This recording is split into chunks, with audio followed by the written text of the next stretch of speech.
So, although you don't want them to be too hot, Matt, you do need them to actually work when you go for them in the first corner. You don't want them to be stoned. Yeah, maybe that cool persona we've been complimenting Mehdi of as the cat's got his tongue, so maybe he's just trying to keep himself to himself, cool down. Saw the inset picture, Daniel Nudge and Esteban Guerrieri ready to go. Guerrieri's car was clearly just sitting waiting in the shade to keep him as cool as possible. They will rejoin the race, or join the race, once the field has left. So once they're safely into turn one, the last two cars will be released from the pit lane. Guerrieri leading the WTCC trophy for independent drivers. He's also leading the main championship, courtesy of victory in the opening race. Opening race still pays 25 points to the victor. Main race pays 30. Nestor, I think the best thing is do a manual start. What do you think? No, it was my fault recently. I didn't put the third gear. I forget. Sorry. All right, well, Wow. no need for a manual start. He's got to select the right settings on the steering wheel to make sure that the engine and the gearbox do what they should do. And this is a major important start for Nesta Girolami.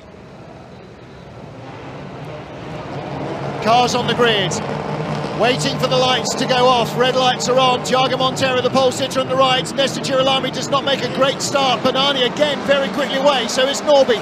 Mikulec is up into second, Banani into third, and Volvo's third, fourth-ish, fifth and sixth. Tom Chilton, Tom Coronel right behind them. Our pit lane starters have also left the pit lane, and Banani got shuffled out there by the Volvo duo. This is now a manufacturer battle, but down the inside, contact. Banani nerfs the back of Nicky Katzberg, I think, and turned around almost there. Ted Björk by Tom Coronel. But Björk holds on it, and Chilton goes by Katzberg. So two of the Volvos now shuffled further back, and it is a Honda 1-2. Thiago Monteiro leading Norbert Michelitz. Dream start for the two Castrol Hondas as they outfoxed Girolami, so whether that was any problem with the clutch or the start system, which we were talking about, but another good strong start for Chilton as well in the middle of the pack. Coronel, let's see who's behind him. It is still Rio Michigami. So Michigami made a good start. Daniel Nudge. Oh, Chilton! Was he helped? Yikes. I didn't see that. Maybe just a little nerve. Was that a repaying the favour? Nesta Girolami under pressure. Behind him is Mehdi Banani. Don't forget Banani on the podium in race 1. Would love to be on the podium in race 2. Can't allow the Hondas to get too far away. And Norby already on lap 1, Matt, looking for clear airflow. Yeah, the temperature's not getting in. Here comes Huff, sending it down the inside of Michigami. Yes, he's still there. And Michigami couldn't shut the door, still can't shut the door. He's not sure where Huff's gone. He was in the blind spot there, but actually Michigami was safe. Oh, big lockup. Oh dear, yeah, we saw that in the end of the race in the Volvos. We saw they all had their brakes bled. I know what you meant. Yeah, my tongue didn't. Huffy's looking for that inside line of Michigami. Just with that new spec Honda engine, it just seems to have the power to hold the Citroen off, which in previous years it hasn't. And behind, Jan Erlaché and John Philippi, the man whose car his was wrecked on when Philippi started, or failed to start in the first getaway in the opening race of the season. So Jan Erlaché in 11th, John Philippi in 12th, and Aurelian Panis got dropped at the start. You can see the frustration in Huffy by the attitude of his car. He's just wanted to get past Michigami and just get on with it. Well, look at Katzberg and Björk, how much they've been dropped by the lead quartet. Now, I know they both had a couple of nudges and so on, but, I mean, that's miles behind. Yeah, that Chilton obviously got into I think he got in the back of Katzberg, and then Katzberg paid back the favour, I think, on the following lap. Yeah. So Thiago to Norby is half a second. Girolami and Banani are within a 10th of Norby.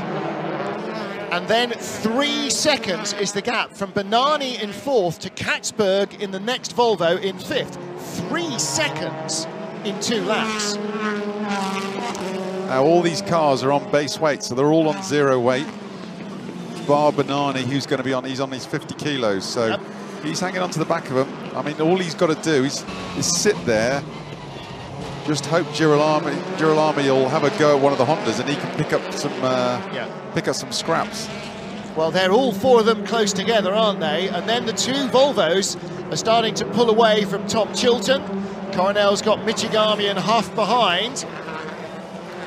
Huff using every inch of those curves, just trying to find a chink in Michigami's armour. Coronel had about half the race. Always a big lock up there. With Michigami behind him and then Chilton's Citroen behind Michigami. So for Michigami, it's the same all over again.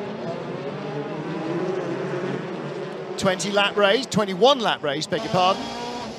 The main race, and that's without the need to add any safety car laps yet.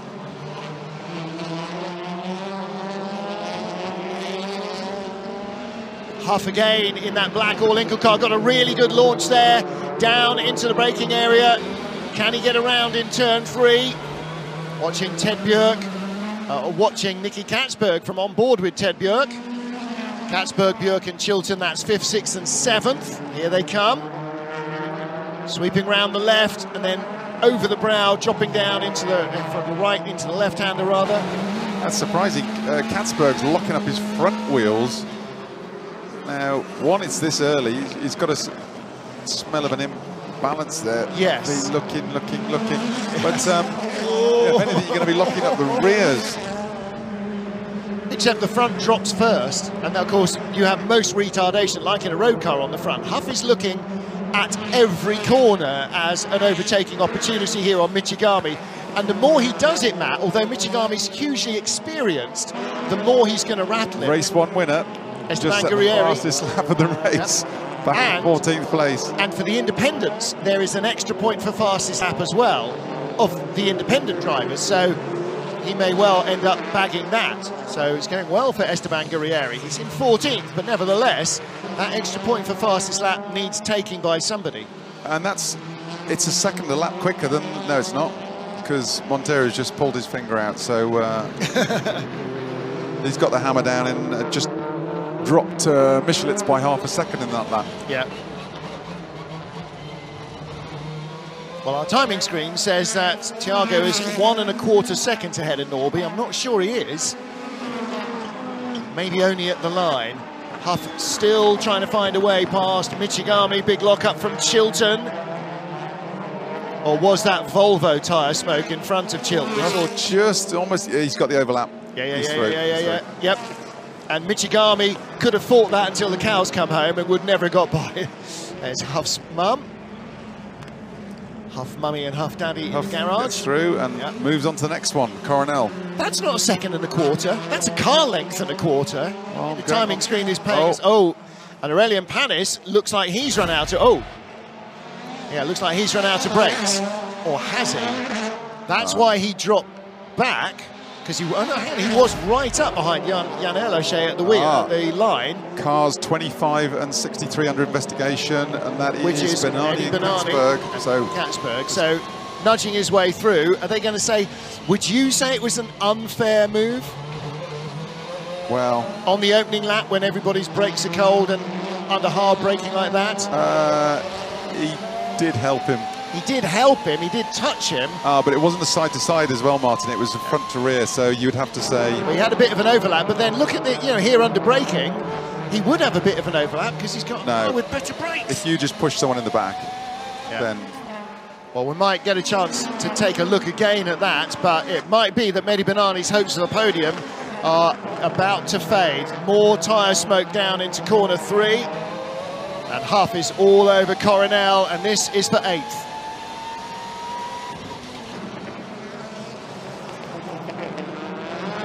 Through the chicane, the yellow car, Tom Coronel, the black car of Rob Huff battling for 8th position. Tom Chilton is a 2.5 seconds up the road from them. But Huff made short work of Ria Michigami once he got a run on him. He's got to get a run on Coronel as well. Matt Neal, you've got to arrive and drive by. If you get stuck behind, you lose time. Let's have a look here at Aurelian Panis. Did he just... broke the right front suspension. Whacked it on that big sausage, and that was all that. Coronel shutting the door on Huff. Huff had a much better run out of corner 9 onto the back straight, corner 10 rather. But into 11, he's still behind. Not for long though, is he? Still, where's Huffy? 9th at the moment, Yeah. so this is 8th and 9th position. Katzberg and Bjork, last time round, 125.0s. Leader doing 124.9. So they're doing the same pace just about as Thiago Monteiro. But as you can see from that, they're 5 and 5.5 seconds back from the leader. In fact, they're 2 seconds behind Mehdi Benani. However, at the moment, Honda scoring for first and second, Volvo for third, third, fourth and fifth, or third, fifth and sixth. So that should still... Yeah, that's if Benani keeps his position, Martin. Otherwise, you could get Katzberg moving up. Yeah. And Bjork. Well, that should still help Volvo hold a championship lead over Honda as they leave here, but we're a long way from that chicken counting. 7 laps done of 21, 1/3 distance. Well, we're on lap 7. Let's take a look again at the start. Mehdi Benani, car number 25, and it's Nicky Katzberg not there. Well, John Philippi needs to have a bit more start practice, and Aurelien Panis, his car didn't get off the line either. He got away okay, his reaction time was fine. Oh, it's closer to turn 1. Oh, bit of a nudge. Yep, that's the Volvo of Nestor Girolami onto Norbert Mikulits. You see Mikulits going left, Benani going right. Right, so how does Katzberg get in front of Benani? Because Benani's well above... Oh. He goes through here. Yeah, opportunistic. Yeah. So Benani might feel miffed. Okay, in the braking area. Was that push to pass, or was he looking and the door got shut? Yeah, and by the time you're on the brakes there... Problem is, he's committed. There by the grace of God go I say. However, we saw there in the replay, he also got nudged out wide and cost a place by Nestor Girolami. So he might feel a little bit miffed.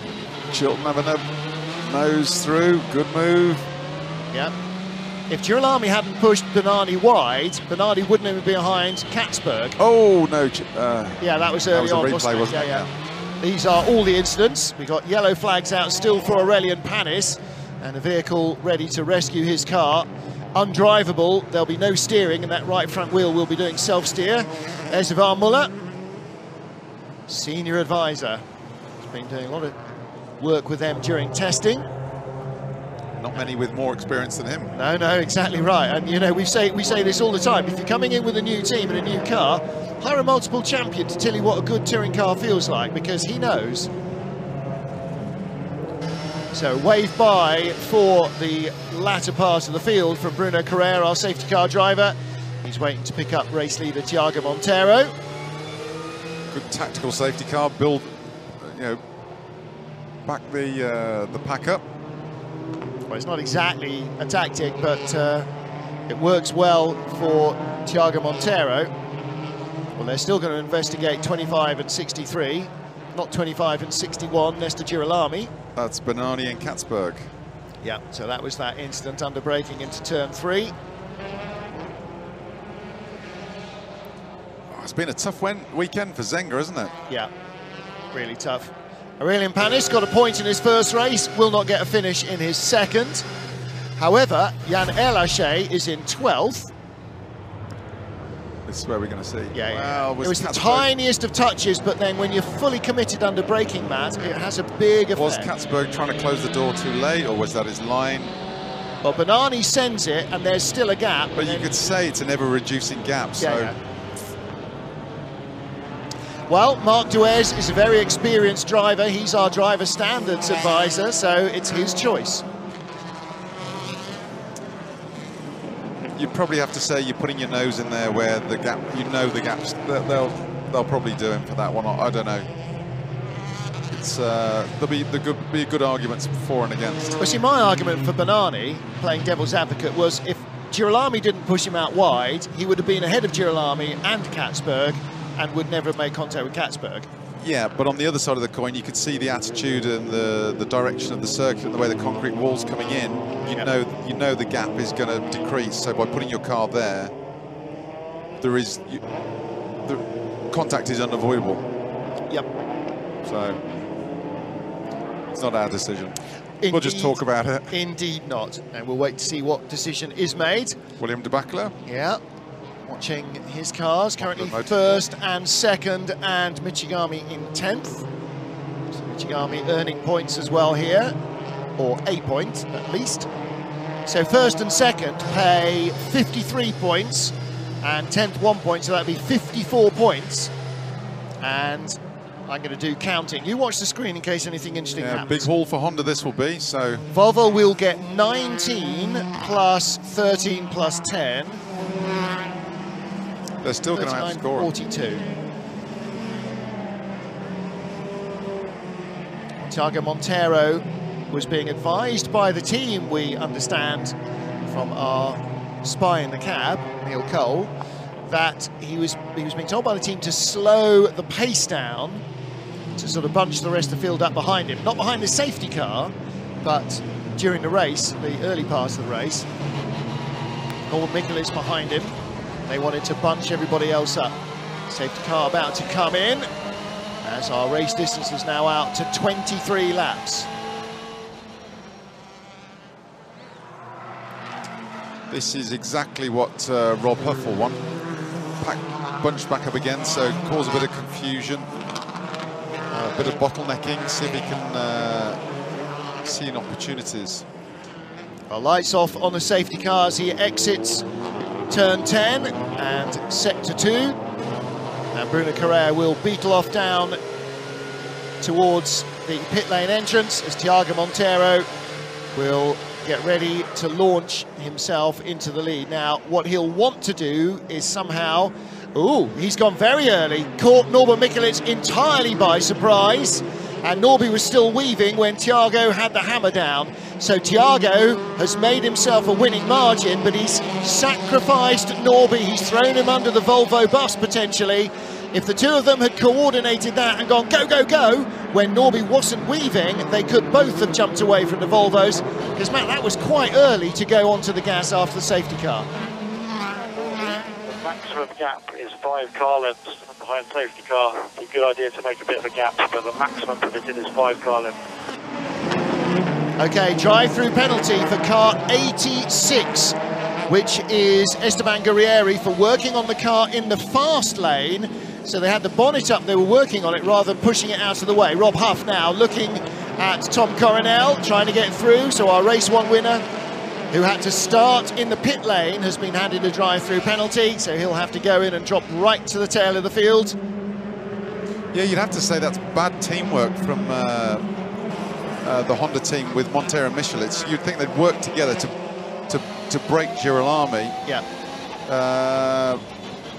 You know, work together and then have a scrap about it afterwards. Oh, Huffy's looking, isn't he? Because you're Norby, you're weaving, and suddenly, whoa, hey, where's he gone? Yeah, hang your teammate out to dry. Yeah, however, Norby seems to have pulled away from Girolami, so now Mehdi Benani is waiting to have a go at the lead Volvo. There are only 18 points between Volvo and Honda in that order, first and second after the first race in the Manufacturers' Championship. But if Girolami loses a spot, then that gap will certainly be decreased. I'm not sure, for manufacturers' points, whether Benani counts or not. So whether Katzberg and Björk are effectively 4th and 5th, or whether you only get points for the position in which you finish. You saw in the inset, Guerrieri serving his drive-through. And Katzberg and Björk, the two blue Volvos together there. Again, Nicky Katzberg with massive front-end lockups there. And Björk. Yeah. He was struggling last 2 laps. Yeah. Huff all over Coronel. I don't think Huff's been more than 2 feet off the back of a car for the whole race. No. But he's got a lot of aggression and anger to work out, and frustration, hasn't he? No free practice 1 for a slight technical hitch. The problem is, as you work your way forward, the job gets tougher and tougher. Yeah. And the longer it takes to work forward, the bigger the gaps are. But he's smelling all the brake, burned tyre in the air in front of him. He knows he's got a better car than the next 2 or 3 guys up the road potentially. Yeah, you can do it for a bit, Martin. Then you start frying your tyres. So it just makes him a weaker package as he works his way forward. Again, the longer it takes, the harder it gets, as you said. He'll have less tyre, he'll have less brake than, say, Tom Chilton, if and when he gets by Tom Coronel, because Chilton's not racing anybody, not with this level of intensity. Yeah, Coronel's keeping it very tight this time round, isn't he? Yeah. 12 laps completed, so we're on lap 13 of 23, just past the midpoint of this race. And it's at this stage that Tom Coronel's pedal went to the floor when he was leading. He had no brakes and shot off the circuit. So his brakes are lasting longer in this second race than they did in the first. His rear view mirror is getting a good workout in this in this race, though, isn't it? Yeah, but look at the way that Huff hasn't even touched it. Because he knows that to pick up a place by nerfing him out the way, it's just going to earn him a drive-through. It's absolutely a pointless exercise. He could be much closer off him. Whoa, monster lock-up, and I think Huff had to take slightly avoiding action there as Coronel's car drifted into the braking area, fully crossed up. And they're losing ground as Chilton closes on the Volvos. Katzberg 5th, Björk 6th, Chilton 7th. The interesting thing going forward, Martin, obviously, because Citroëns have had a very average weekend. Oh, well, let's see what, actually, we're just going to go down to Bernani and see what he's got to say.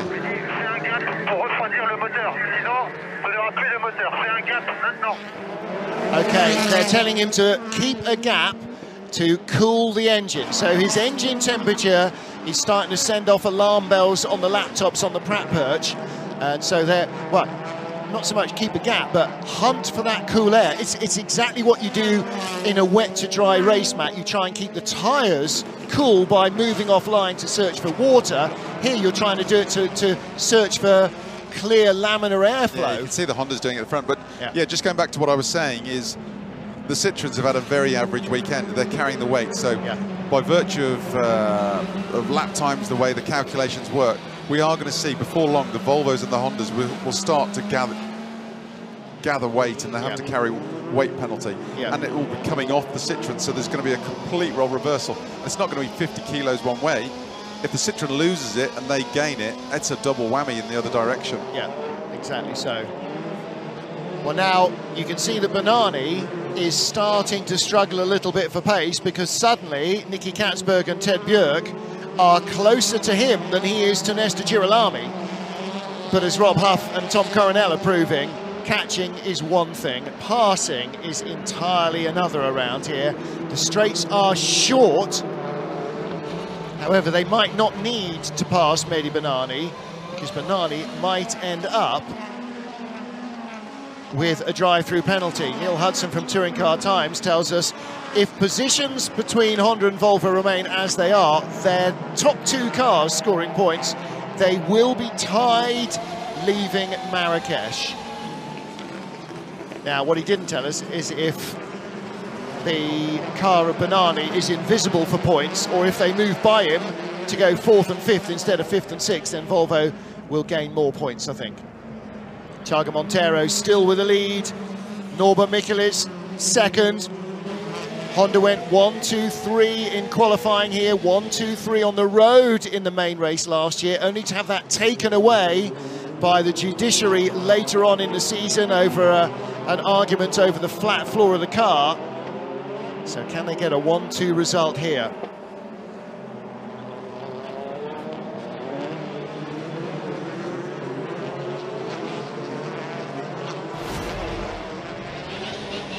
Looking back at Rob Huff from Tom Coronel.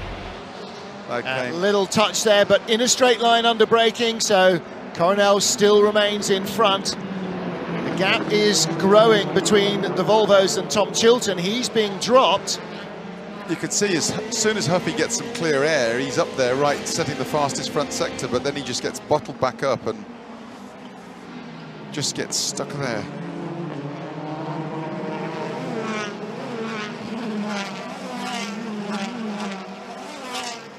Gap between Ted Björk and Tom Chilton now out to 8/10, so Chilton's not within lunging distance. But Björk rather stuck behind Katzberg, who's dictating the pace of that pair. And they're still 7/10, 3/4 of a second in fact, away from Mehdi Benani, or at least they were at the beginning of the lap. Gap between Michelitz and Girolami in the first of the blue Volvos is now out over 0.8 of a second. And he is sticking with his teammate, isn't he? Thiago Monteiro leading, Norbert Michelitz second place. Katzberg's closing in on Benani again now. That's an interesting one because there's a little bit of a payback could come on here. So, well, still no news about an outcome. Oh, Daniel Lage, Esteban Guerrieri, our two pit lane starters. That's the Guerrieri we know and love as a racing car driver. That's my line, I'm having it. And suddenly, Norby has dropped back half a second almost from Thiago on that lap. well, he's not going to throw it up the inside, so it's best to keep the car nice and cool and watch your back. John Philippi ahead of Jan Elaché. Philippi in 11th, Elaché in 12th. The rookie in the RC Motorsport Lada. Oh! Tom Coronel's yellow Chevrolet, yellow and red car, squirreling under braking all the time. He's having to be on his toes not to run into the back of him. Yeah.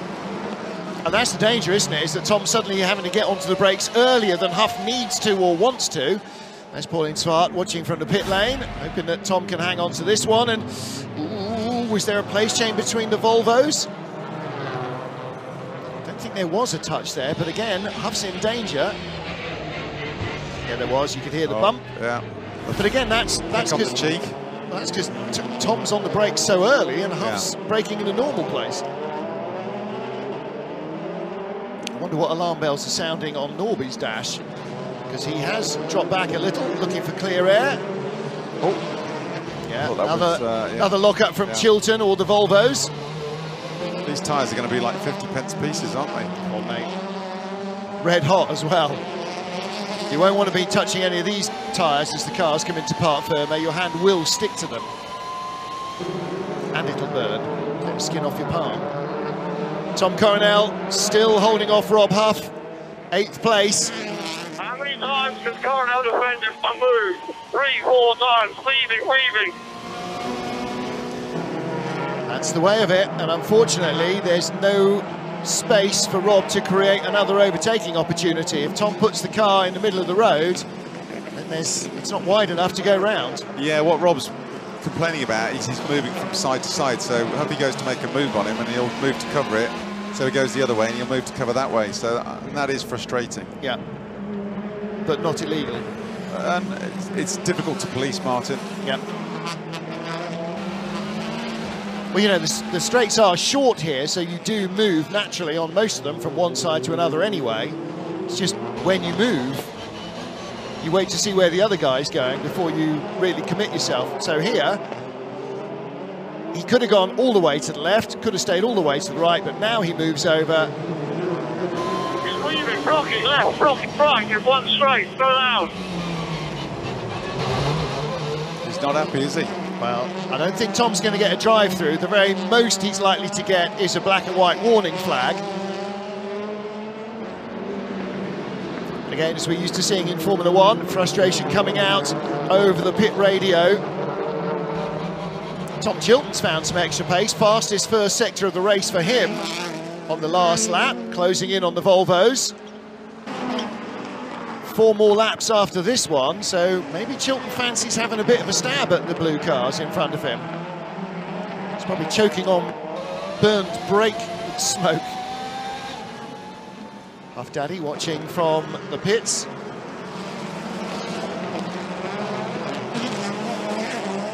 He's probably getting an awful lot more radio traffic from Rob Huff than we're replaying on air. The rest of it you probably can't play on air. No. Neil Cole's probably having to... no, can't use that. No, can't use that one. No, can't use that one. Well, now look at our lead group. 1, 2, 3, 4, 5, 6, 7 cars all together. And then a big gap back to 8th and 9th. Yeah, flying formation for the Castrol Hondas at the front. Yeah. But Girolami is closer. Benani is closer, Katzberg, Björk and Chilton are closer as well. But again, win at the minimum speed possible, that's the rule. And as long as Thiago has got Norby behind him and he doesn't really throw Norby under the bus, then he can afford to just ease the pace a little. Fastest race lap for Montero, 1 minute 23.8. They're currently lapping 1 minute 25.5, which was pretty much a lead race pace in the opening race from Esteban Guerrieri. Guerrieri's fastest lap, a 1:23.6, is still the fastest lap. Only one other car's been in the 23s, and that's Thiago with 1:23.85. I mean, Huffy, you know, his difficulty in passing is just highlighting how tough it is to pass around here, whether it be the car, the track. Yeah. You know, some of the, you could argue at the front, some of the drivers are just playing it safe to pick up the strong points of the feature race, but sure, you know, where Huffy is, he's got nothing to lose. He wants to throw caution to the wind, but it's just, everywhere he looks, it's just blocked off. Yep. It almost looks like a safety car lap, doesn't it? They're all so close together. And Montero is definitely just easing them all together. On board with Norby. You can see, look, again, Norby's got all the time in the world to go for clear airflow. Dominic Greiner in the black shirt. Peter Huff passively closest to the cameras. And William de Brecquelaire. This could be a very handy 1-2 result for them. Ria Michigami may have worse World Touring Car weekend luck than he's had this weekend, but I wouldn't want to bet on it, and I certainly wouldn't want to wish it on him. Katzberg there. Yeah. The third Honda has not been a factor at all in either of these races, unfortunately. Just quick shot there of Ronnie Hartfelt, who's the technical chief of Volvo now, Volvo Sport. He was the former technical director of RML and one of the kingpin people around Chevrolet's multiple championship winning successes. So right from the start with the Lachetti, all the way through to the end of the TC1. Very clever guy. Yeah. Always good to see. Good guy, good scoop for Volvo to get their hands on him as well. And of course, Duncan moved across to Honda last year, didn't he, to head up their engineering program. In fact, Honda designer, the original designer of this Honda Civic, Andrea Adamo, has now taken up design duties for Hyundai. Gabriele Tarquini has joined him on their development program. Now they're developing not a world touring car, but again, lots and lots of touring car development going on in all sorts of different veins. It's becoming quite a broad church, touring car racing. Ted Björk, Nicky Katzberg. Now, Mehdi Benali has definitely dropped away from Nesta Girolami. You don't see it quite so much on the foreshortened long shot, but that high overhead shot shows how big the gaps have grown. Girolami, the lead Volvo. Esteban Guerrieri still holding fastest lap of the race, back in 13th place. Now, Björk was second in race 1, and Girolami was 9th-ish, 8th-ish, I forget. And at the moment, Girolami is 3rd, and Björk is 6th. I think Björk will still have the most Volvo points, and might end up as our championship leader. Not quite sure what's happening with Mehdi Benani. I mean, it took a long time, it took about 40 minutes for Esteban Guerrieri to be penalised for working in the pit lane before the cars went out to the grid. So wait and see. Honda's made a little bit of a break. They've got a nice little buffer now. Yep, 1 to go. And the Honda's looking very comfortable. Anything but inside the cockpit, Matt. I mean, really fairly brutally oppressive temperatures in the cockpit. It'll definitely be in the 60s, and I'm not talking Fahrenheit. Yeah, I mean, in racing terms, these are fairly short races. They're sprint races, 30-40 minutes long, but they will be looking forward to that checkered flag when they get to it. Now, and this is why motor racing drivers are gym bunnies, why they spend countless hours on bicycles and in the gym to stand up to this sort of physical stress.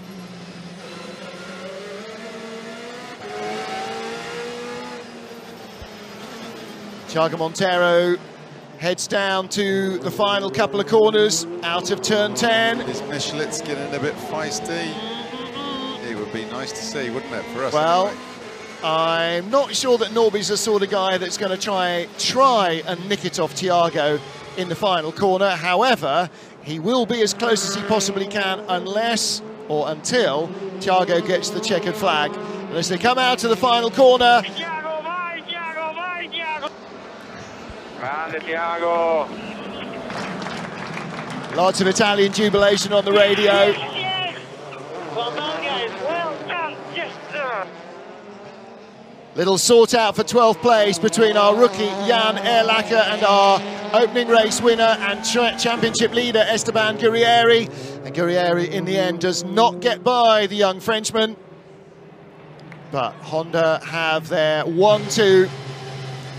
And Thiago Monteiro, as he must have hoped after qualifying yesterday, when he put the car on the DHL pole, has claimed 30 points for the main race win.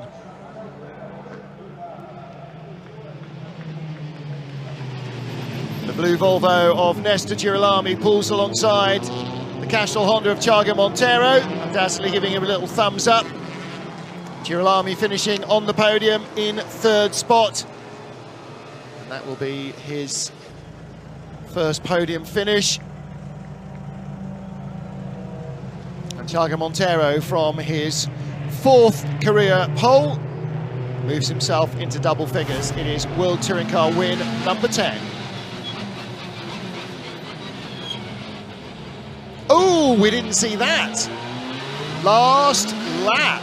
Ted Björk finally ran out of brakes. Nicky Katzberg stayed in front, and Tom Chilton slipped by for 6th. Well, again... Well done, guys. It was a stressful few weeks before the season started. I know you did a fantastic job. Well done. Ichiban, Ichiban! So, English, Italian, Portuguese, Japanese, all sorts of delighted voices on the Honda radio. As Thiago Monteiro will head into winner's circle. Lots of smiles from the Mugen Honda guys. They've been particularly feeling that the finger gets pointed at them for Honda not being able to compete on equal terms, let's say, with Citroën Racing over the last 2 or 3 seasons. And they believe they've made a big step. And whatever the ins and outs of it, Honda have got competitive in this opening race weekend. Outright fastest man in qualifying, pole position and victory in the main race. Thiago Monteiro has had a good race weekend here.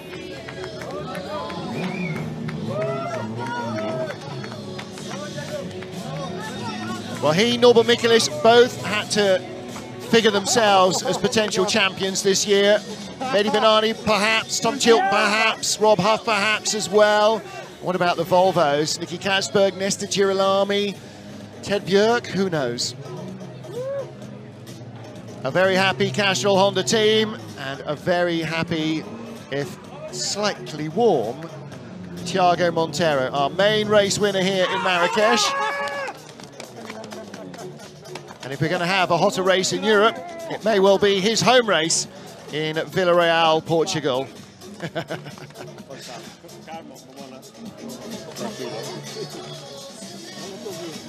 Well, a moment there from Alessandro Mariani, the boss of Yas Sport, for his driver. Congratulations, Nesta Girolami on the podium. So for Volvo, 2 drivers on the podium in the opening 2 races.